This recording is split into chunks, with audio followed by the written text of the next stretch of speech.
Էպոխայի ձայնն է խոսում, Ռեյխի գլխավոր թշնամին, խոսում է Լևիտանը, հայտնում ֆաշիստական Գերմանիայի անվերապահ կապիտուլյացիայի մասին, ավետում մեծ պատերազմի հաղթական ավարտը, անոնսում հազարավոր հրանոթներից հրետանային 30 համազարկը, որ տրվեց հաղթանակի օրը, մայիսի 9-ին։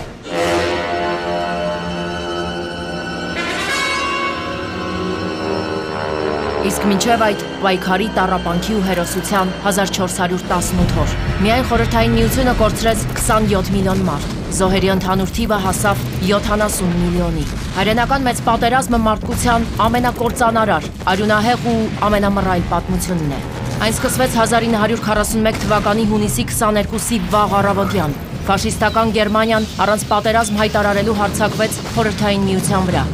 Ստալինի համար ինչու էր այդպես անսպասելի, ականատեսները պատմում են, որ երբ որ լուրերը հասցրել են Ստալինին, որ արդեն Բրեստի, Ուկրաինայի, Բելարուսիայի արդեն տարածքում ֆաշիստական ինքնաթիռներ են, ռմբակոծում են արդեն, դող էր ընկել նրա մեջ, նա չէր հավատում, որ այդպիսի բան կլինի։ Հունիսի 22-ի օրը, պատերազմի առաջին օրը, գերմանացիները խոցեցին 2000 խորհրդային ինքնաթիռ։ 2000, որից 1200-ը ցամաքի վրա, գետնի վրա, այսինքն օդ չբարձացած, մնացած 800-ներ խոցվեցին օդում։ Եվ ամբողջ արևմտյան ռազմաճակատը հայտնվեց բաց երկնքի տակ եւ պատահական չէ, որ առաջին օրվանից Լենինգրադի եւ Մոսկվայի, Կիևի ռմբակոծություններ տեղի ունեցան։ Բարբարոսա։ Գերմանական հրամանատարությունն այսպես կնքեց պատերազմի պլանը։ Հիտլերականները ծրագրում էին բլիցկրիգ, վստահ, կայծակնային պատերազմով ծնկի են բերելու Խորհրդային Միությանն ու հաղթանակը նվաճելու հաշված օրերի ընթացքում։ Սկզբում հենց այդպես էլ եղավ։ Պատերազմի առաջին փուլում Կարմիր բանակի պարտությունները հաշվել հնարավոր չէր։ Մեկը մյուսից ծանր, հսկայական էին կորուստները։ Կարմիր բանակը չէր վերափոխվել նոր պահանջներին համապատասխան, շարունակում էր իներցիայով մնալ այսպես հեծյալ ձիերով պատերազմ մղելու այս ռազմավարության եւ մարտավարության շրջանակներում։ Պատճառներից մյուսը զանգվածային ձերբակալություններն ու բռնություններ էին խորհրդային ռազմական հրամանատարության կողմից։ Տուխաչևսկի, Բլյուխերը, Գայը սպանվեցին, բռնաճնշումների ենթարկվեցին տասնյակ եւ 100 հազարավոր մարտիկ զինվորականներ եւ պատերազմի այսպես կոչված հանկարծակիության հանգամանքը եւս անդրադարձավ առաջին ամիսներին ահավոր զոհերի եւ գերիների իրողության վրա եւ տեսնում ենք, որ դա հեքիաթի ժանրից չէ, երբ որ հրամանատարը կարող էր ասել, որ զենքը գտնվում է թշնամու ձեռքին, նրանից պետք է խլես եւ կռվես։ Ստալինը Իմիջիալոց նա տեսեք նույնիսկ իրեն ելույթը ռադիոյի հեռուստատեսությամբ համարյա հուլիսին են արել։ Նա դարձյալ չէր հավատում, ասում էր մի հատ Մոլոտովին ասում էր զանգեք Գերմանիայի արտաքին գործերի նախարարին, միգուցե շփոթմունք է, միգուցե զորավարժություն է։ Բարբարոսան շփոթմունք չէր եւ ոչ էլ վարժանք։ Մանրակրկիտ մշակված պլան էր, որի շնորհիվ ավելի քիչ քան 1 ամսում ֆաշիստական զորքերը ներխուժեցին ու խորացան 600 կիլոմետր։ Ընկավ Լատվիան, հետո Լիտվան, Բելոռուսը, Մոլդովան։ Լրիվ ջախջախվեցին ԽՍՀՄ 28 դիվիզիաները, կիսով չափ 70-ը։ Գերմանիայի ցամաքային ուժերի գլխավոր շտաբի պետ գեներալ Հալդերը գրեց. Չափազանցություն չի լինի, եթե ասեմ, որ հաղթանակը նվաճվեց 14 օրում։ Գլխապտույտ հաջողություններից արփած Հիտլերը հայտարարեց.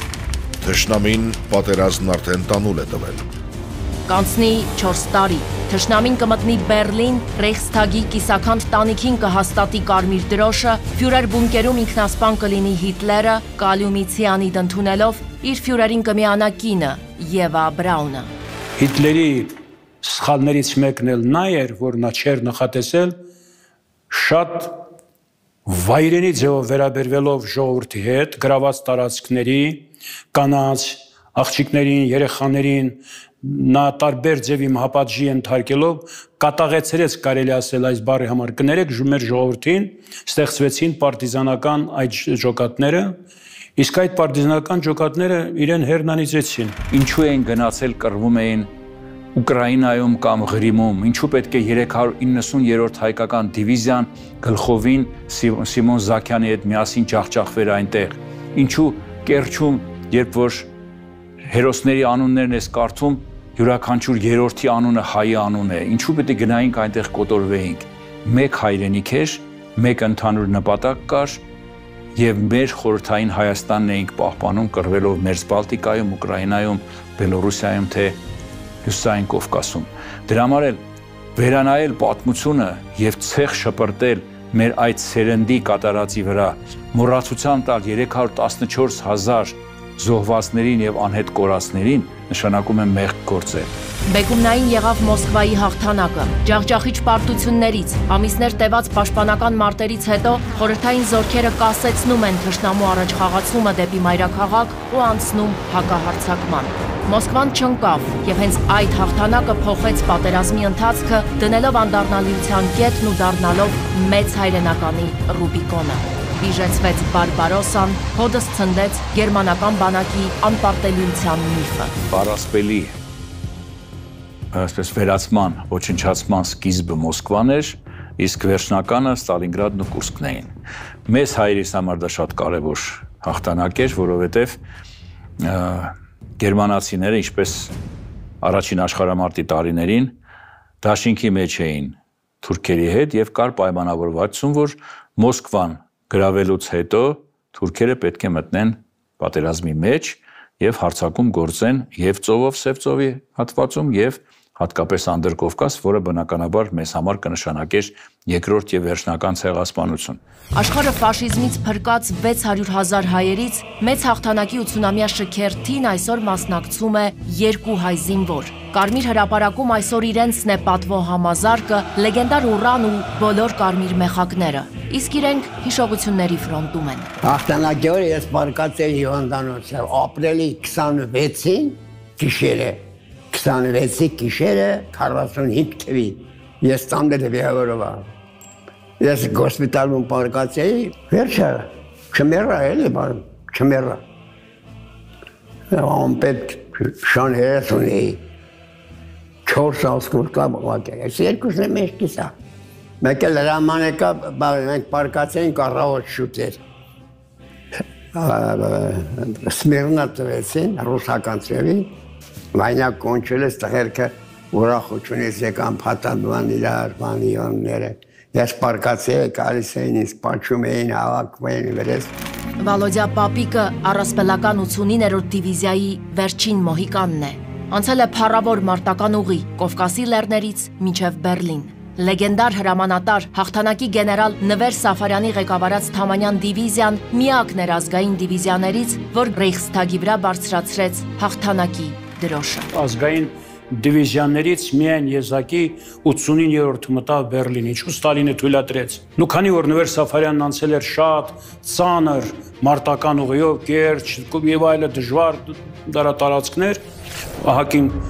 դժվարություններով, նա խնդրում է Ժուկովին, որ անպայման զորք ուզում է մտնի Բերլին։ Ժուկովը ասում է, որ ես Ստալինի հրամանը չեմ կարող փոխել, բայց ես մի բան կհուշեմ, դուք կարող եք դիմել ձեր կենտկոմի առաջիկա արտուղար Գրիգոր Հարությունյանին, նա Ստալինի մի գորիում են ծնվել, մանկությունը միասին անցել, շատ մոտ նրա ասած միգուցե հարգի։ Եվ այդպես էլ անում է։ Իհարկե հայկական 89-րդ դիվիզիան փառահեղ մարտական ուղի է անցել, շուրջ 7500 կիլոմետր ճանապարհ, իր ճանապարհին ուրեմն ազատագրելով 900 բնակավայր, որից 30-ը քաղաքներ էին։ Դիվիզիան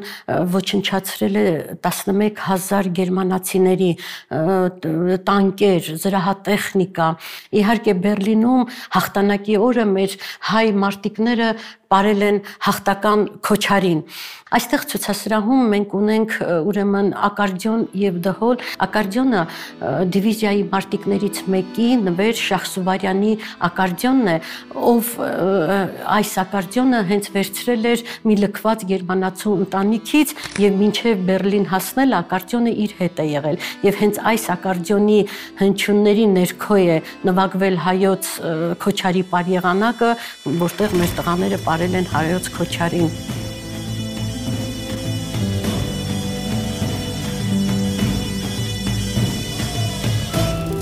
Հայաստանում չկա գերդաստան, որին խնայեց պատերազմը։ Ճակատ մեկնած 600,000 հայերից ռազմի դաշտում մնաց յուրաքանչյուր երկրորդը։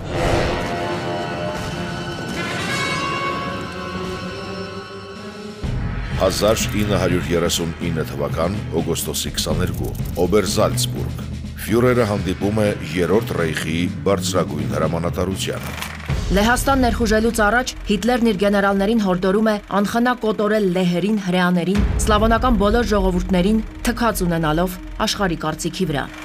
Այլևս ով է հիշում 1915 թվականին Թուրքիայում հայերի բնաջնջման մասին։ Ադոլֆ Հիտլերի այս խոսքը փորագրված է Վաշինգտոնում, հրեական հոլոքոստի պատմության թանգարանի պատին։ Առաջին անգամ Հիտլերի ասածը աշխարհը լսեց Նյուրնբերգի դատավարության ժամանակ։ 1945-ին New York Times այն տպագրեց իր նոյեմբեր 24-ի համարում։ Առաջին համաշխարհային պատերազմի տարիներին կայսերական Գերմանիայի թողտվությամբ նրա դաշնակից Օսմանյան Թուրքիան արևմտյան Հայաստանի տարածքում կազմակերպեց ու իրագործեց բնիկ հայ ժողովրդի ցեղասպանություն։ Գենոցիդ, որին զոհ գնաց ավելի քան 1.5 միլիոն հայ, 1 միլիոնը դարձավ փախստական, սփռվեց աշխարհով մեկ։ Օսմանյան Թուրքիան հայերին ենթարկեց նաև պատրիոտիդի, զրկելով պատմական բնօրրանից։ Թուրքիան մեզ պարտք է կյանք, 1,5 միլիոն ու մի ամբողջ հայրենիք։ Այս անգամ ֆաշիստական Գերմանիայի դաշնակից Թուրքիան խորհրդային Հայաստանի սահմանների մոտ տեղաբաշխել էր միջև ատամները զինված 26 դիվիզիա։ ԽՍՀՄ առաջին խոսափող Պրավդա թերթը 1941-ի օգոստոսի 25-ին գրեց. Հայ ժողովուրդը չի մոռացել հայերի ֆիզիկական ոչնչացումը, որ կազմակերպել էր արյունռուշտ Հիտլերի նախորդ Վիլհելմ Կայզերը առաջին իմպերիալիստական պատերազմի տարիներին։ Այդ նպատակով էլ, երբ արյունալի հրդեհի պես բռնկվեց պատերազմը, որ սկսել էր մարդակեր Հիտլերը խորհրդային միության դեմ, ամբողջ հայ ժողովուրդը մեկ մարդու պես ոտքի կանգնեց պաշտպանելու հայրենիքը։ Պրավդա 25 օգոստոսի 1941 թվական։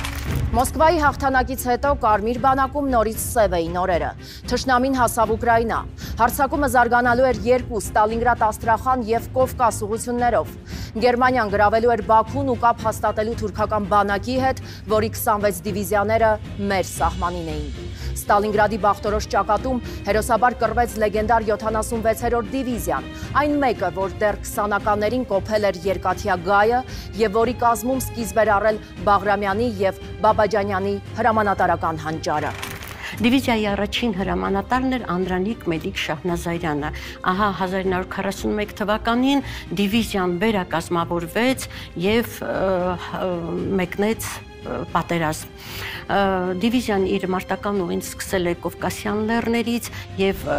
պատերազմը ավարտել ուրեմն Շաուլյալ քաղաքում։ Այս սրահում ներկայացված է դիվիզիայի անցած մարտական ուղու քարտեզը։ Դիվիզիան միակ հայկական դիվիզիան էր, որ մասնակցեց Ստալինգրադի ճակատամարտին եւ այդ ճակատամարտում հաղթանակ ունենալու համար դիվիզիան վերանվանվեց 51-րդ գվարդիական դիվիզիա։ Դաշնակից Թուրքիայում ֆաշիստական Գերմանիան կուտակել էր 26-27 դիվիզիա, որ Ստալինգրադի անկումից անմիջապես հետո այդ պետք է գային Կովկաս, մտնեին Կովկաս։ Իսկ բարձ է թե ինչու պետք է գային Կովկաս, ավարտեին 15 թվականի կիսատ թողածը։ Բայց փառք Աստծո կարողացան այդ դժվարին ծանր ճակատամարտը Ստալինգրադում հաղթանակել եւ Թուրքիան իհարկե չմտավ Կովկաս։ Կարմիր բանակի զորքերը 41 թվականի օգոստոսին մտել էին Պարսկաստան եւ Պարսկաստանի կողմից եւս պաշտպանում էին Անդրկովկասի հարավային սահմանները, համոզված լինելով, որ առաջին աշխարհամարտի նման թուրքերը կփորձեն ադրբեջանաբնակ հյուսիսային Իրանի տարածքով եւս խոցել Անդրկովկասի տարածքը, առավելևս եթե այնտեղից նրանք մտնեին Ադրբեջան, ադրբեջանցիները պետք է որ ծաղիկներով նրանց դիմավորեին եւ դրա համար էլ խորհրդային զորքերը հնարավորության սահմաններում այնտեղ պահում էին ազգային դիվիզիաներ, որոնց թվում նաև 261-րդ հայկական դիվիզիան, որը կանգնած էր հիմնականում Լենինականում հայ-թուրքական սահմանի երկայնքով, որի մյուս կողմում թուրքերը կենտրոնացրել էին 26 դիվիզիա։ Ավելի շատ հայ ժողովրդի հաղթանակներ։ Օգտվելով առիթից, այո, Թուրքիան 26 դիվիզիաներ էր կուտակել մեր սահմանին եւ հարմար պահի էր սպասում հարձակվելու համար, որովհետեւ նրանք գիտակցում էին, որ խորհրդային միությունը զբաղված է, պատերազմ է եւ շատ հեշտ նրանք կկարողանային հարձակվել Հայաստանի վրա։ Մոսկվայի եւ Ստալինգրադի հաղթանակներից հետո թուրքերը սկսեցին զգուշանալ ու կամաց հետ քաշվեցին։ 44-45 թվականներին ամբողջ արևմտյան Հայաստանի տարածքը դատարկ էր, չկար գոնե մեկ թուրք զինվոր։ Հայաստանի Կոմկուսի կենտրոնի առաջին քարտուղար Գրիգոր Հարությունյանն ասում էր, որ ես իր դուստրն է Տիկին Նամին է պատմել այդ մասին, որ ասում է, ես ինչպես չկարողացա սահմանի վրա մի բախում կազմակերպել, որպեսզի Կարմիր բանակը առիթ ունենա մտնելու Արևմտյան Հայաստան, որի համար ինձ մեղավոր եմ ճանաչում։ Հաղթանակից անցել է 2 ամիս, 1945-ի հուլիսի 17։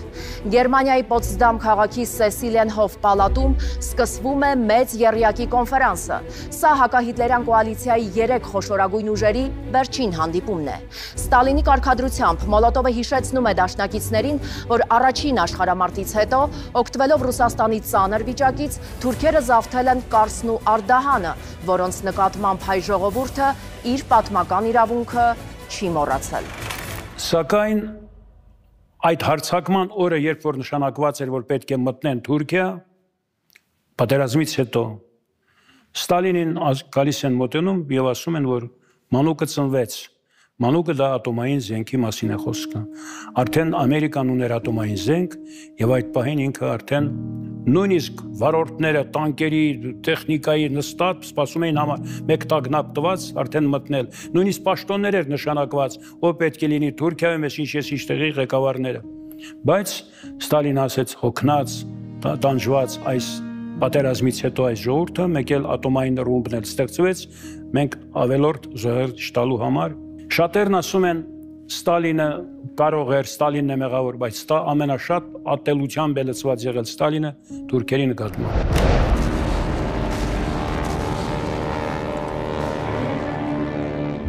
Պատերազմ գնաց 600,000 հայ։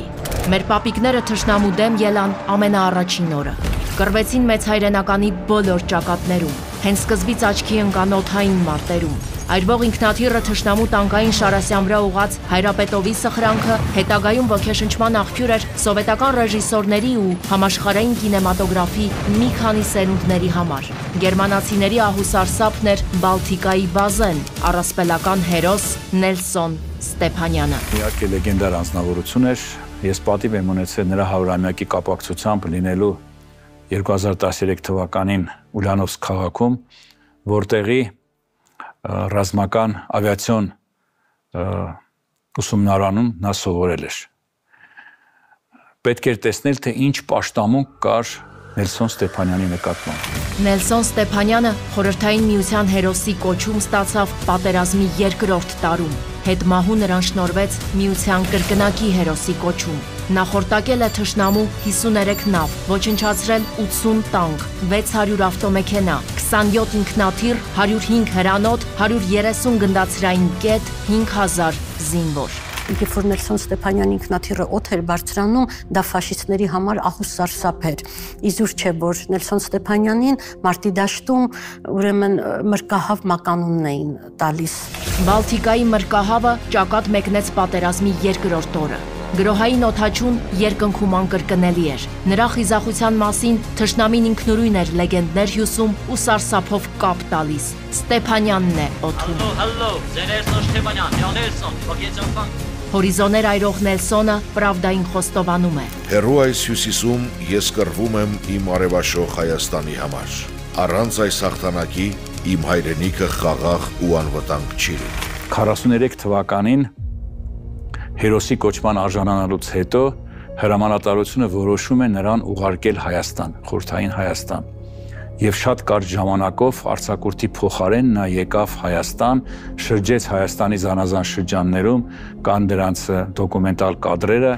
ինչպես են ծաղկեփնջերով հայերը նրան ընդունում ամենուր, լինում է տարբեր հաստատություններում, հանդիպում գիտնականների հետ, այդ թվում նաև Գիտությունների ակադեմիայի նորաստեղծ ակադեմիայի անդամների հետ եւ հետո պահանջում է անմիջապես իրեն կրկին վերադարձնել ռազմաճակատ։ Լենինգրադի պաշտպանության օպերացիա։ Գերմանական 88 ինքնաթիռ իջնում է պաշարված Լենինգրադից ոչ հեռու։ Ոչնչացնել պաշտպանությունը, ներխուժել քաղաք։ Ֆաշիստների այս ծրագիրը հոդս ցնդեցրեց Նելսոն Ստեփանյանի հնարքը։ Գերմանական օդանավերը երկինք չհասան։ Նելսոնի հրամանատարությամբ գրոհայինները դրանք խոցեցին գետնի վրա։ Բարձրագույն պիլոտաժը դառնում է Նելսոն Ստեփանյանի այցեքարտը, ապահովում նրա թռիչքը դեպի անմահություն։ Հայրենիքը քեզ արծվի թևեր ու քաջ սիրտ է տվել, գրում է մայրը Նելսոնին, նա էլ շուտով նշանակվում է 47-րդ ավիագնդի հրամանատար, բայց հրաժարվում պաշտոնից ասելով, թե հաղթանակ եմ ստեղծում եւ ոչ կարիերա։ Համաձայնում է միայն մի պայմանով՝ մարտական թռիչքները շարունակելու է անկախ պաշտոնից, կանոնադրությունից ու նույնիսկ եղանակից։ 250-ից մինչև 300 ռազմական մարտական թռիչք է իրականացրել Նելսոն Ստեփանյանը, շուշեցի Նելսոն Ստեփանյանը, որի մասին ռուսները բազմաթիվ աշխատություններ ունեն գրված, եւ 44 թվականին մարտերից մեկի ժամանակ Լիեպայա քաղաքի շրջակայքում նա խոցվում է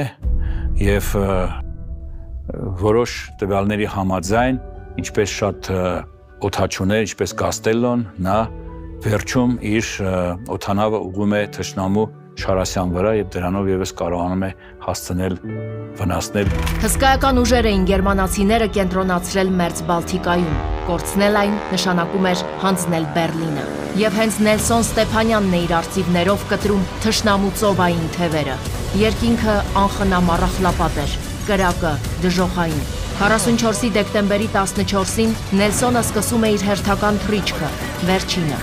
Իլ-2-ը հայտնվում է լիակատար շրջափակման մեջ։ Վայրկյաներ անց օդային տանկը կրակի ճիրաններում էր։ Այրվող ինքնաթիռը Նելսոնն ուղղում է թշնամու ռազմանավի վրա։ Եվ նույնիսկ իր վերջին մարտի ժամանակ, որ խոցվել էր արդեն ինքնաթիռը, նա կարողացավ իր խոցված ինքնաթիռով նորից մեծ վնասներ հասցնել թշնամուն։ Բոթը հարազատները ստացան 4 ամիս անց միայն, թերթից իմանալով, որ դեռ մինչև մահը Նելսոնը արժանացել է ԽՍՀՄ կրկնակի հերոսի կոչման։ Գերագույն խորհրդի հրամանագրով հերոսի կիսանդրին կանգնեցվում է ծննդավայր հայոց բերդաքաղաք Շուշիում։ Ազերի խուժանը այն քանդեց Արցախյան առաջին ազատամարտի սկզբին, իսկ հետո նորից 44-օրյա պատերազմի ավարտին։ Երբ որ լուր ստացվեց, որ Նելսոն Ստեփանյանի հուշարձանը եւս ոչնչացված է Շուշիում, որևէ արձագանք, որևէ տեղի չեղավ։ Սա արդար չէ, երկակի ստանդարտներով խոսել հերոսների մասին չի կարելի։ Եթե նրանք հերոսներ են, հավուր պատշաճի պիտի գնահատվեն բոլորի կողմից եւ որևէ տարբերություն չպիտի դրվի, որովհետեւ նրանք կռվում էին մեծ հայրենիքի համար, խորհրդային միության համար, պաշտպանելով իրենց փոքր հայրենիքը խորհրդային Հայաստան։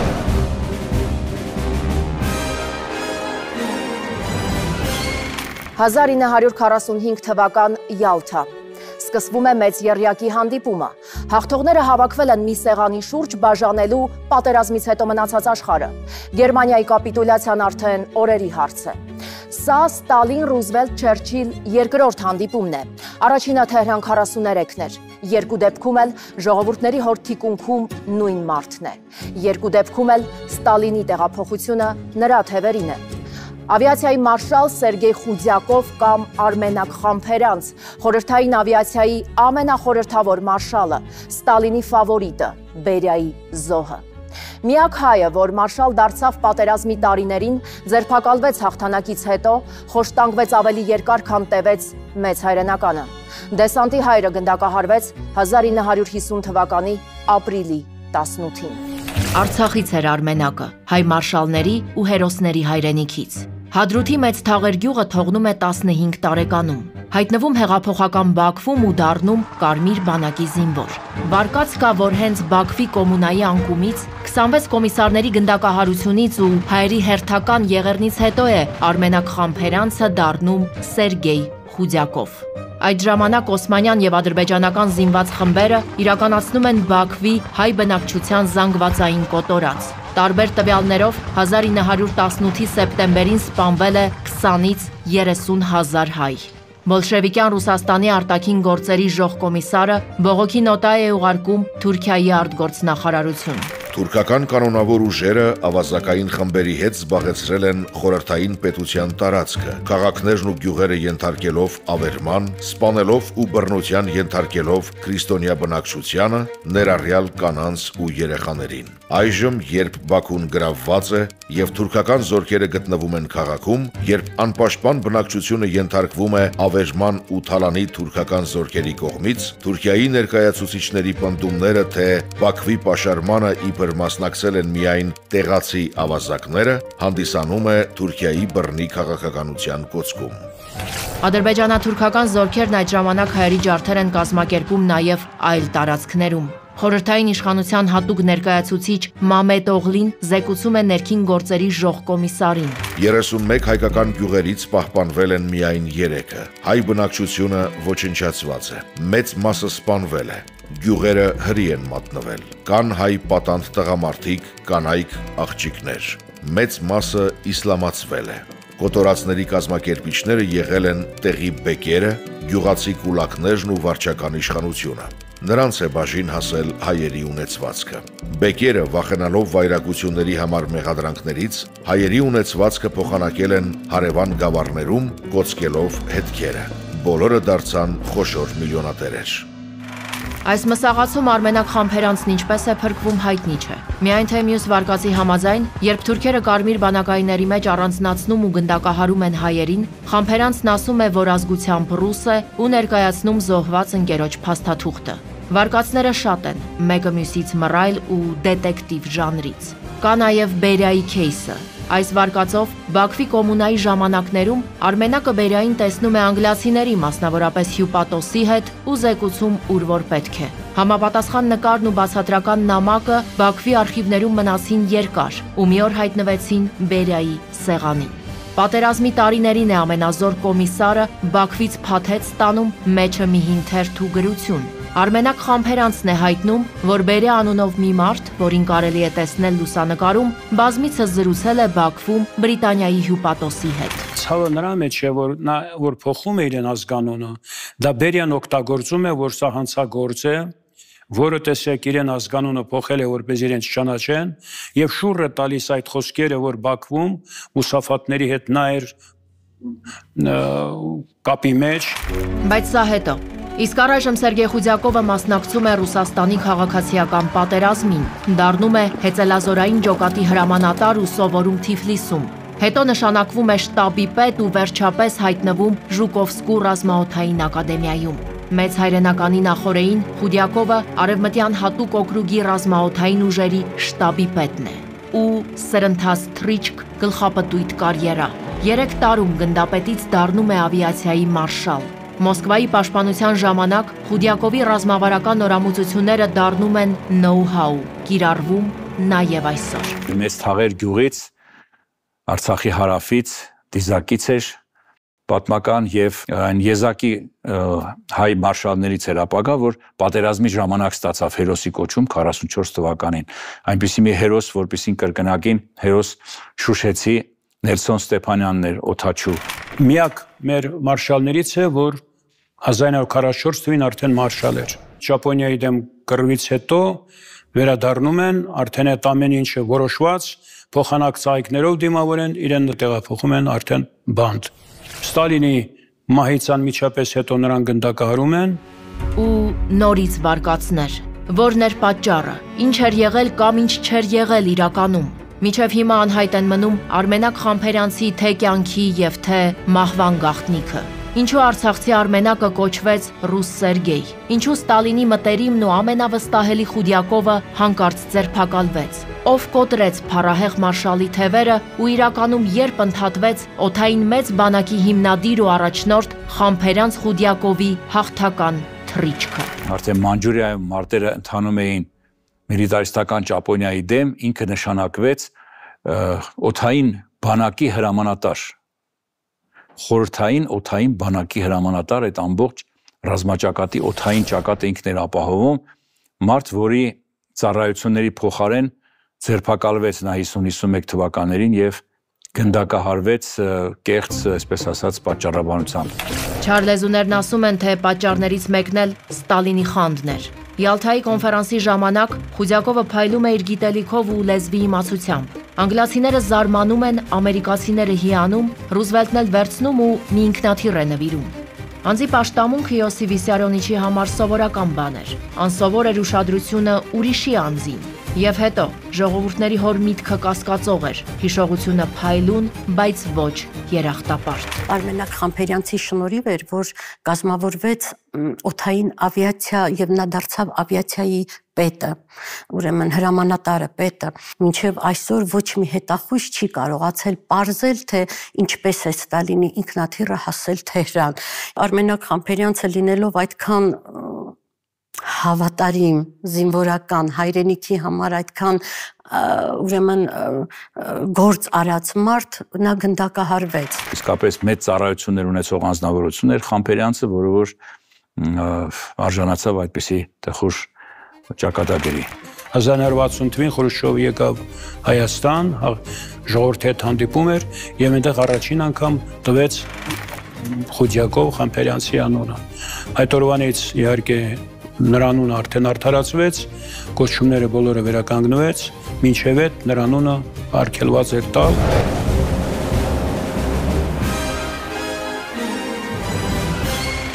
ԽՍՀՄ ամբողջ պատմության ընթացքում Խորհրդային Միության նավատորմի 3 ծովակալ է եղել՝ Գարշկով, Կուզնիցով եւ Իսակով։ Հովանես Տեր-Իսահակյանն իր ազգանունը արտասանում էր հայեցի, շեշտը վերջին վանկի վրա։ Կարսի Հաջիշեն գյուղում ծնված Հովանեսը վաղ տարիքում կորցնում է հորը, տեղափոխվում Թիֆլիս ու հենց այստեղ ծովայինների մասին մորեղբոր հարուստ գրադարանում գտնում իր կյանքի սերն ու նվիրումը, անունը Ծով։ Հայոց լեռներից իջած տղան պիտի դառնար 20-րդ դարի ամենանշանավոր ծովակալը։ Ունենալով ծով ունեցանք Իսակով, ծովակալ Իսակով։ Նրա երազանքը միշտ ծովն է եղել։ Նույնիսկ պատմում եմ, որ երբ որ երեխաների հետ փոքր տարիքում Իսակովը խաղացել է, նա միայն ծովի մասին է խոսել, ծովի մասին է մտածել։ 17 տարեկանում ծովի հետևից Հովանեսը գալիս է Սանկտ Պետերբուրգ։ Այստեղ կադետների ծովային կորպուս ընդունվելու նրա առաջին փորձն ու մեծ ցանկությունը բախվում են ռուս սպայի անառիկ սառնությանը։ Նրա սրտով չէին ապագա ադմիրալի ոչ ազգությունը, ոչ ծագումը։ Նրա թղթերը հետ են վերադարձրել, ասելով, որ նախ դու ցածր խավի ես եւ հետո ճիշտ է հայերն ունեն շատ լավ հրամանատարներ, շատ խելացի մարդիկ, բայց ծով չունեն։ Իսակովը համարձակություն է ձեռք բերում եւ ասում է դա դեռ չի նշանակում, որ եթե ծով չունենք, պետք է ծովակալ չունենանք։ Իսակովն անարդար քամիներից վախեցողը չէր։ Նա մնում է Ռուսաստանի հյուսիսային մայրաքաղաքում ու շուտով դառնում Գարդեմարինյան դասընթացների ուսանող։ Արդեն միջման Իսակովի մարտական մկրտությունը Բալթյան ծովում էր։ Իզյասլավ ականակրի վրա նա մասնակցում է առաջին աշխարհամարտի վերջին խոշոր բախմանը՝ Մոուզունդի ծովամարտին։ Նավատորմի ծովակալներ շատ կան, բայց Խորհրդային Միության նավատորմի ծովակալ դա միայն 3 հոգի են եղել, դա նույնպես կոչվում է Խորհրդային Միության նավատորմի ծովակալ։ Իսկ նավատորմի ծովակալներ շատ կան, այդ մասին շատերը չգիտեն, 3 հոգի։ Եվ այդպիսի ազնվորություն էր Իսակովը, տաղանդավոր, եւ նրա անունը շատ մեծ սիրով են հիշատակում Լենինգրադում, նրա արձանն է կանգնեցված Սևաստոպոլում եւ մեծ հարգանք ունի, ավելի շատ մեծ հարգանք,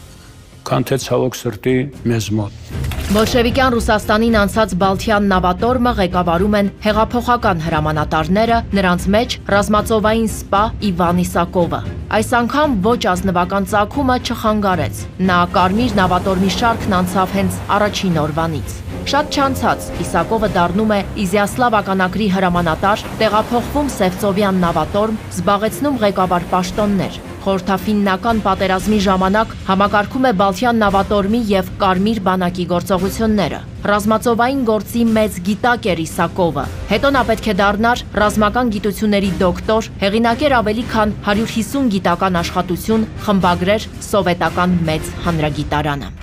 Նրա աշխատությունները, ծովային ատլասները մինչև հիմա օգտագործում են ուսանողներին բարձրագույն ուսումնական ակադեմիաներում, հաստատություններում օգտագործում են Իսակովի գրած այդ ծովային երհատորյա ատլասները։ Իսակովը մենակ ռազմական գործիչ չէր, նա նաև մեծ բանաստեղծ էր, գրող, հրապարակախոս, ակադեմիկոս։ Գերմանիայի անսպասելի հարձակման ժամանակ խորհրդային նավատորմը միակն էր մյուս զորքերի մեջ, որ կարողանում է արժանի հակահարված տալ ֆաշիստական զավթիչներին։ Իսակովը կազմակերպում է Պետերբուրգի ծովային պաշտպանությունը, նավերից կառուցելով անառիկ պատնեշ եւ անձամբ անցնելով արմադայի առաջնագիծ։ Իսակովը ուղղակի հզորությունը, նրա իհարկե մասնակցությունը նաև Լենինգրադի պաշտպանությանը եւ շատ մարտերում ուղղակի հիացմունք է պատճառել Գերագույն գլխավոր հրամանատարությանը։ Պաշարված Պետերբուրգի միակ հույսը Լադոգալիչն էր, ավելի ճիշտ դրա մի հատվածը, որով Իսակովը կազմակերպում է կանանց ու երեխաների տարհանումն ու մթերք հասցնում սովից տառապող Լենինգրադ։ Սա դառնում է նրանց կյանքի ճանապարհը, որով փրկվում է ավելի քան 1 միլիոն մարդ ու ներս է բերվում 1.5 միլիոնից ավելի ապրանք։ Ծովակալ Իսակովի հաջորդ կանգառը Կովկաս։ Այստեղ նա նշանակվում է նորաստեղծ անդրկովկասյան ճակատի փոխհրամանատար ու համակարգում ցամաքային եւ ծովային զորքերի գործողությունները Սև ծովում։ Եվ հենց այստեղ ծանր վիրավորվելով Իսակովը տեղափոխվում է Սոչի ու վիրահատվում։ Ախտորոշումը դառնում է դատավճիռ։ Մարտերից մեկի ժամանակ ծանր վիրավորում է ստանում, տեղափոխում են հոսպիտալ եւ անդամահատում ոտքը։ Իհարկե դրանից հետո Իսակովը որոշում է, որ պետք է թողնի զինվորական ծառայությունը, բայց Գերագույն գլխավոր հրամանատարի կողմից ստանում է նամակ հրաման, որ դու պետք է մնաս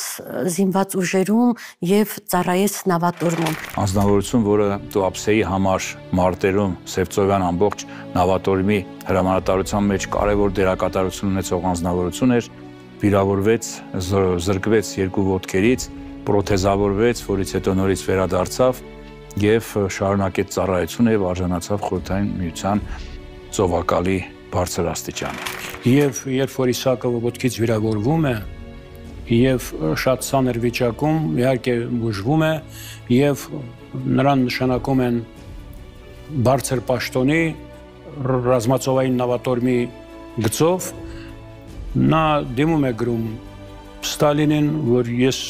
վիրավոր եմ մի ոտքի եւ չեմ կարող շարունակել իմ այս աշխատանքը, ծանր աշխատանքը։ Сталин իրեն գրած դիմումի վրա, սա իրական բան է, գրում է.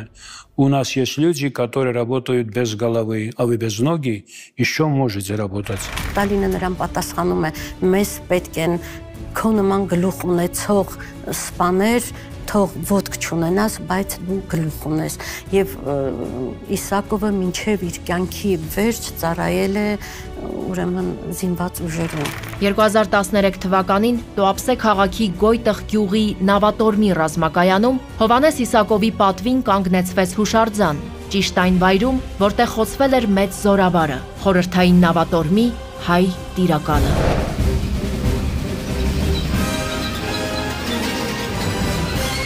Շրջապատել ու գրավել Բերլինը, վերջին ամենագլխավոր հենարանը, որ նացիստները պահում էին ատամներով։ Գործնականում սա հնարավոր չէր, պաշտպանությունն անանցանելի էր, մայրաքաղաքը պատրաստ համառ դիմադրության։ Բայց Ստալինը հրամայել էր ու Ժուկովը գիտեր, Բերլինի օպերացիան անխուսափելի է, եւ ուրեմն մնում է գտնել նրան, ով կխոցի ֆաշիզմի սիրտը։ Ճակատագիրն այս դերը պահել էր Համազասպ Բաբաջանյանի համար։ Մի քանի օր ու Ռեյխստագի կիսաքանդ տանիքին ծածանվեց հաղթական կարմիրը։ Դրսում 1945-ի ապրիլն էր։ Խորհրդային Միությունը ծրագրել էր չտեսնված օպերացիա։ Հարձակման այս ծրագիրը դարձավ վերջինը եվրոպական գործողություններում, պսակվեց Կարմիր բանակի հաղթանակով ու Գերմանիայի անվերապահ կապիտուլյացիայով։ Համազասպ Բաբաջանյանի տանկային շարասյունը առաջինն էր մտել Բերլին հաղթանակի օրը եւ նրա տանկային շարասյունը նրանք ուրեմն հաղթանակը դիմավորել են հենց Բերլինում։ Բաբաջանյանը մի քիչ ավելի ռիսկային, այսպես նույնիսկ այնպիսի մարշեր է կատարել տանկային, որ անհնար է պատկերացնել մի օրվա մեջ հարյուրավոր կիլոմետրեր։ Բերլինը, որ հաստորեն ապրիլի 30 մայիսի 2-ին ամբողջապես ընկավ Կարմիր բանակի վերահսկողության ներքո, դեռ Պրագայում մարտերը շարունակում էին նույնիսկ առանձին տեղերում մինչև մայիսի 11-ը։ Եվ այդ մարտերում եւս աչքի ընկավ Համազասպ Բաբաջանյանը եւ տանկային մարտերում Կատուկովի հետ միասին Բաբաջանյանը եղանակ ստեղծող հայտնի զինվորականներից էր։ Նա նույնիսկ երբ որ խփվել է, տանկը վառվել է, տանկի մեջ ինքը պոլոտրակ, այդպես է իրեն այդ Ընկերոջանոնը կարողացել է Բաբաջանյանին այդ շրջափակումից Բաբաջանյանն հալ է նամազից է բրծել, ամբողջությամբ վառվել եւ այլն, բայց կարողացել է վերակենդանանալ, բուժվել եւ շարունակել մարտական գործողությունները։ Բերլինյան օպերացիայի ընթացքում ցուցաբերած անձնական արիության եւ հնարամիտ գործողությունների համար առաջին տանկային բանակի 11-րդ կորպուսի հրամանատար խորհրդային միության հերոս գնդապետ Համազասպ Խաչատուրի Բաբաջանյանին շնորհել գեներալ-մայորի կոչում։ ԽՍՀՄ գերագույն գլխավոր հրամանատար Յոսիֆ Ստալին։ Ամբողջ պատերազմի ընթացքում գեներալիսիմուսը Բաբաջանյանի անունը հիշատակում է բանակին ու ժողովրդին հղած իր 15 ուղերձներում։ Հայազգի զորավարի հաղթանակները քննարկում է ամբողջ Կարմիր բանակը։ Տանկիստի կերպարը դառնում է ամենառոմանտիզացվածը։ Նրա մասին երգում են բալադներ, թանկագին տանկիստին նամակներ են գրում հազարավոր աղջիկներ։ Տանկիստին նվիրված ֆիլմերը դառնում են սովետական կինեմատոգրաֆի ոսկե ֆոնդը։ Երկար ես Մարշալի Բաբաջանյանի մասին չխոսեմ, միայն խոսեմ Բերլինի գրավման ժամանակ մտնում են մետրո, դա հենց ինքը Բաբաջանյանն է։ Բաբաջանյանն է տանկով մտել այդտեղ եւ փրկել է շատ մարդկանց, այդ թվում նաեւ գերմանացիների, մայրերի, երեխաների, գերմանական կանանց փրկել է։ Կարմիր բանակի առաջին խոշոր հարձակողական գործողությունում Բաբաջանյանի գունդը ճակատային գրոհով դուրս շպրտեց գերմանացիներին մահվան բարձունքից, ամրապնդվեց ու թշնամու գլխին թափեց իր զայրույթի ամբողջ կրակը։ Ելնյայի ազատագրումը խորհրդային զորքերի առաջին լուրջ հաղթանակն էր։ Այն մերկացրեց Վերմախտի անպարտելիությունը ու վառեց ապագա մարշալի կարմիր աստղը։ Լեգենդներ էին պատմում 50-60-ական թվականներին, որ հանկարծ չհայտնվի Գրոզնի Արմենին, այդպես էին նրան ասում, զոր հայը, որը սովորություն ուներ ըստ ժամանակակիցների հուշերի, գալիս էր հանում էր թաշկինակը եւ տանկի շղթաների տակ փորձում էր ստուգել թե կեղտոտված է թե չէ։ Հանկարծ եթե թաշկինակը սևանում էր, ուրեմն հրամանատարը պետք է պատժվեր։ Դրա համար նրան կպցրել էին Գրոզնի Արմենին, այսպեսի պատվատի տղոսը, որ դրական իմաստով էր գործածվում եւ կարգ ու կանոն հաստատելու իմաստով Համազասպ Բաբաջանյան իհարկե անկրկնելի էր։ Միայն խիզախությամբ եւ մարտական գոռուն գոչյուններով երբեք հնարավոր չէ շահել ոչ պատերազմ, ոչ էլ նույնիսկ աննշան մարդ։ Ռազմական գործը հիրավի բարդագույն արվեստ է, որին պետք է մոտենալ ստեղծագործաբար եւ խելամտորեն։ Համարձակությունն ու խիզախությունն այդ արվեստում լոկ լրացնող եւ օժանդակող գործոններ են։ Ելնյայի, Սմոլենսկի, Վիտեբսկի գործողություններից Օրյոլ եւ Կուրսկ քաղաքների պաշտպանությանը իր հետևազորային գնդով մասնակցելուց հետո Բաբաջանյանը արագացված կուրսեր է անցնում Ֆրունզեի ռազմական ակադեմիայում ու շտաբ կարգով նշանակվում առաջին տանկային բանակի մեխանիզացված բրիգադի հրամանատար։ Այստեղից է սկսվում լեգենդար տանկիստի հաղթական ուղին հասնում Բերլին։ Հրամանատարական հանճարի ու մարդկային խիզախության բաբաջանյանական կոդի հետևից պետք է հասնել Արցախ, լեգենդար Չարդախլու։ Մեկ գյուղից երկու մարշալ Հովանես Բաղրամյան եւ Համազասպ Բաբաջանյան եւ եւս 14 գեներալներ։ Պատմության մեջ նման բան գոյություն չունի։ Եվ պատկերացրեք 108 հայ հերոսներից 26-ը արցախցիներ էին։ Եվ այդ 26 հերոսները այլևս չունեն հուշարձան իրենց ծննդավայրերում։ Հետ խորհրդային երկրներից միակը թերևս այսօր Ադրբեջանն է, որտեղ այդ հանրապետության խորհրդային Ադրբեջանի տարածքում ծնված խորհրդային հերոսները հայազգի ազգությամբ այլևս հուշարձաններ չունեն այդ տարածքում։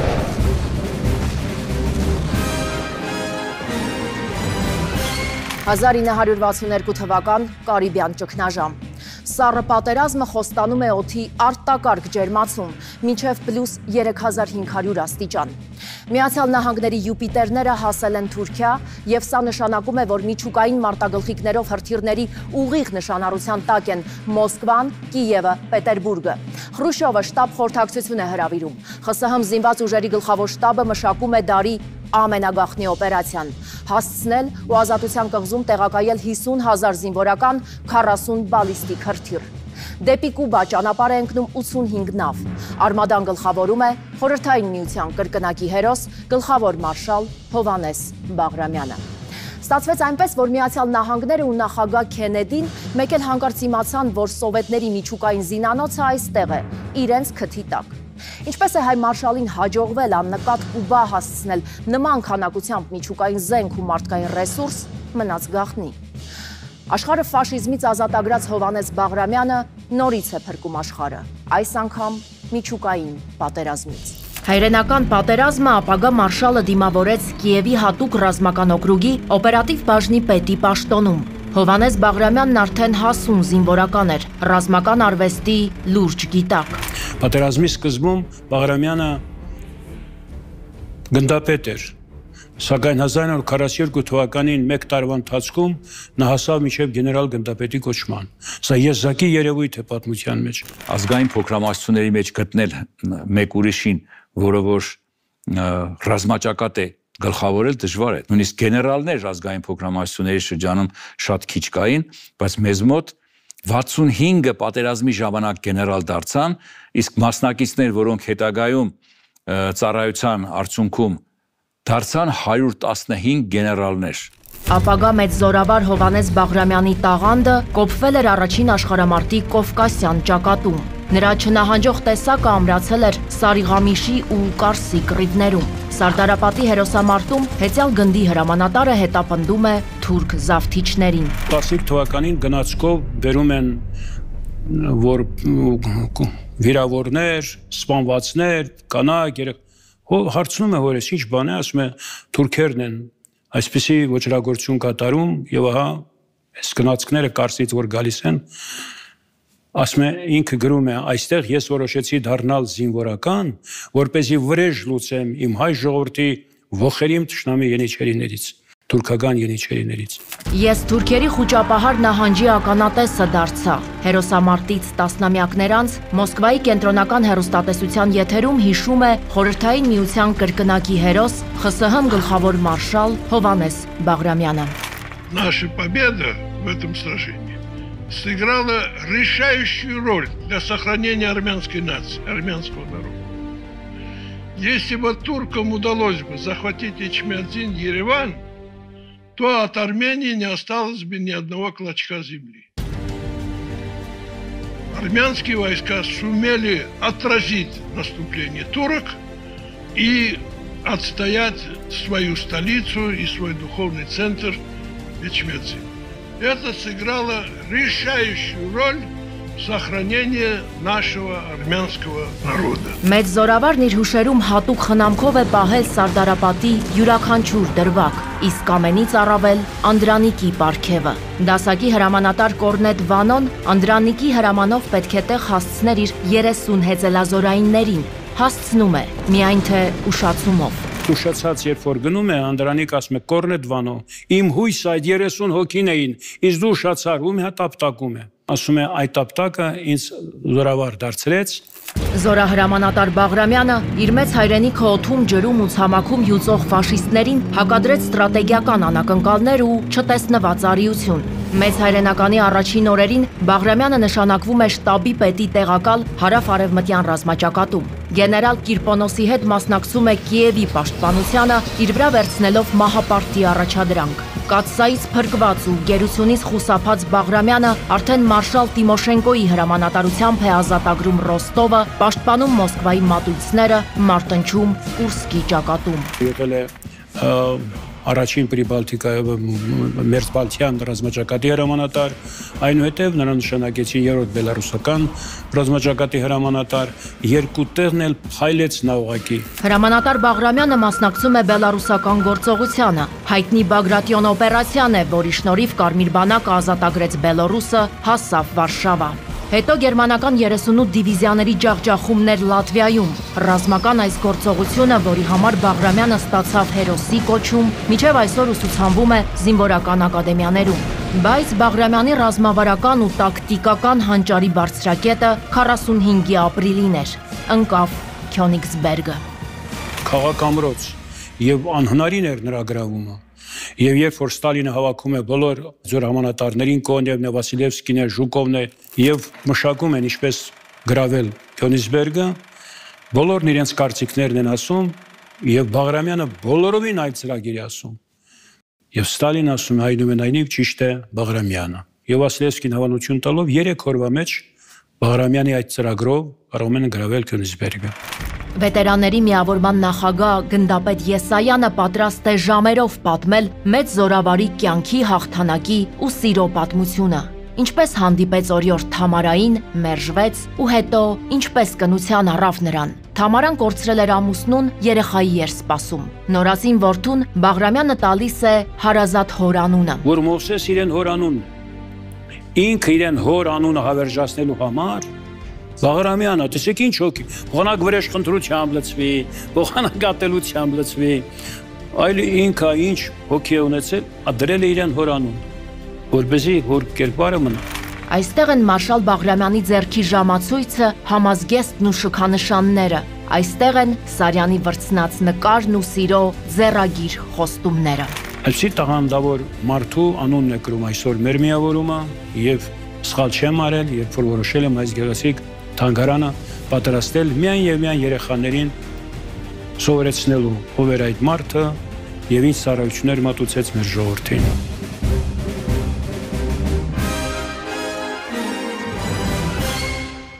Մեծ հաղթանակի 80-ամյակը Հայաստանում դիմավորում է 32 վետերան։ Նրանց շարքերը օրորի են նոսրանում։ Մենք վերջին սերունդն ենք, որ դեռ առաջին ձեռքից է լսում ու հիշում աշխարհը ֆաշիզմից փրկած հայ հերոսների պատմությունները։ Տոկոսային հարաբերությամբ, երբ որ փորձում ես համեմատել մյուս ժողովուրդների հետ, դու տեսնում ես, որ հայերը առաջին հնգյակում եւ վեցյակում են, 314,000-ը զոհվեց եւ անհետ կորավ, այսինքն յուրաքանչյուր երկրորդը։ Սա իսկապես մեզ համար աղետ էր, բայց մեզ համար նաև հայրենական էր այդ պատերազմ, չպետք է ուրանալ դա։ Պատերազմից մեկ օր առաջ Տիկին Ռոզալյան հանդիսավոր նիստի ընթացքում ստանում է դպրոցական ատեստատը։ Հետո գերազանցիկներով հյուրընկալվում են ժողովրդական արտիստ Տանակի Խորավյայի բնակարանում մի բաժակ թեյ խմելու։ Նարեոտ իմացանք, որ պատերազմը սկսվել։ Եվ գիտեք ինչ, ոչ ոք, ոչ մեկին չի զգուշացրել, բոլորս 10-րդ դասարանի աշակերտները հավաքվել են անմիջապես դպրոցում եւ որոշում ենք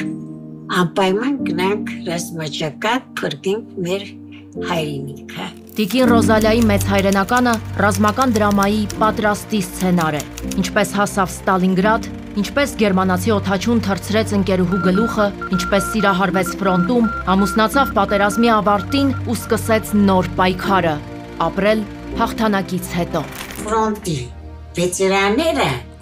գնացին եւ միացան սովորական մարդկանց ու կառուցեցին, վերակառուցեցին ավելի ճիշտ այդ քանդված շենքերը, քանդված գյուղերը, քաղաքները։ 4 տուն ու 1 դպրոց Նժդեհի հրապարակում, առաջին բարձրահարկերը Վանաձորում, 1 պլատո Ալավերդիում, քիմիական տեխնիկում Երևանում ու բազում այլ շենք շինություններ է պատերազմից հետո կառուցել վետերան Հրանտ Կարապետյանը։ Վաստակավոր ճարտարապետը մասնակցել է հաղթանակի գլխավոր խորհրդանիշ Մայր Հայաստանի кառուցմանը։ Ուսանող ժամանակ այնտեղ практику проходил. И там разбивку все сделали мною. Если разбивку Հայաստան. Այ էսել մոնումենտումա. այսա։ Իսկ սա 4 մայրցամաքների հայ հետախույզն է։ Լեգենդար Պետրոս Պետրոսյանն իր հաղթական ուղին սկսում է Մոսկվայի մոտ, փոքրիկ գյուղում։ Մասնակցում է Ուկրաինայի, Ռումինիայի, Չեխոսլովակիայի ազատագրմանը ու հասնելով Բերլին, Ռեյխստագի պատին թողնում 2 բառ՝ Պետրոս, Գյումրի։ Նվիրված իր ազգին եւ ժողովրդին, այդ է հիմնականը։ Երբ որ խոսում էին, ասում էին Հայաստան, Հայաստան, Հայաստան։ Երևանյան այս տանը բնակվում է մի քանի ընտանիք, աստիճաններով վերև, հետո դեպի ձախ։ 3 սենյակներում ապրում են 2-ով, պատերազմի վետերանն ու իր դուստրը։ Աստիճաններով վերև, հետո դեպի ձախ։ Երևանյան այս տանը ապրել է աշխարհը ֆաշիզմից փրկած եւս մեկ հայ հերոս՝ իմ պապիկը։ Կարապետ Թորոսյանի մասին այս ռեպորտաժը հանրայինի իմ գործընկերները պատրաստեցին ուղիղ 20 տարի առաջ, մեծ հաղթանակի 60-րդ մայիսի 9-ին։ 83-ամյա նախկին հրետանավորը արդեն գրեթե ոչինչ չի լսում, վատ է տեսնում։ Խոսում է ռուսերեն, սկսած 19 տարեկանից։ Ասում է ժամանակներն էին այդպիսին, սովորեցի, ել չեմ կարողանում հետ վարժվել։ Այս շքանշանները հերոսի համար զրնգում են տարին մեկ անգամ։ Սա միակ օրն է, երբ նախկին զինվորականը մի քիչ ավելի երկար է կանգնում հայլու առջև, հետո նորից վերադառնում 21-րդ դար։ 20 տարի անց էլ այս շքանշանները նույնքան զրնգուն են։ Ախիղճ հայելում, պապիկիս համազգեստն ու գլխարկի կարմիր աստղը հիշեցնում են այն, ինչ չի կարելի մոռանալ։ Արդեն հարցերի կարիք չկա, նա չի էլ լսում դրանք։ Ուղղակի ինքնամոռաց պատմում է, թե ինչպես զորակոչվեց, մասնակցեց Մոսկվայի պաշտպանությանը, գերիներին ազատելու համար ստացավ առաջին կարմիր աստղը, ինչպես սիրահարվեց ռազմի դաշտում եւ ամուսնացավ հենց պատերազմի օրերին։ Սակայն ամենից ոգևորված նա պատմում է պատերազմի վերջին օրվա մասին։ Մայիսի 9-ին մեր ղեկավարները մեզ շարք կանգնեցրին ու ասացին, որ վերջ, պատերազմը վերջացավ։ Ու գնաց, ուռա, բոլորը սկսեցինք իրար գրկել, համբուրվել, բղավել։ Շատերը վերև էին կրակում, որը ատրճանակով, որը հրացանով, ով ինչ ուներ։ Պատերազմի մասին պապիկս շատ չէր խոսում, չէր սիրում։ Միայն թե ամեն տարի, նույն օրը վերցնում էր կարմիր մեխակները, բռնում էր ձեռքս ու բերում էր ինձ այստեղ։ Անմար կրակի մոտ կանգնում էր շատ երկար, շատ ձիգ ու միշտ լուռ։ Հիմա արդեն ես եմ բերում իր լուսանկարն այստեղ, իսկ Կարապետ Թորոսյանի ծոռները իրենց պապիկի ձեռքը բռնած գալիս են հաղթանակի այգի։ Մայիսի 9-ին անմար կրակի մոտ շարունակվում է մեծ հայրենական պատերազմի ամենամեծ դասը։ Խոնարհում ու հավերժ հիշատակ աշխարհը ֆաշիզմից փրկած մեր բոլոր պապիկներին։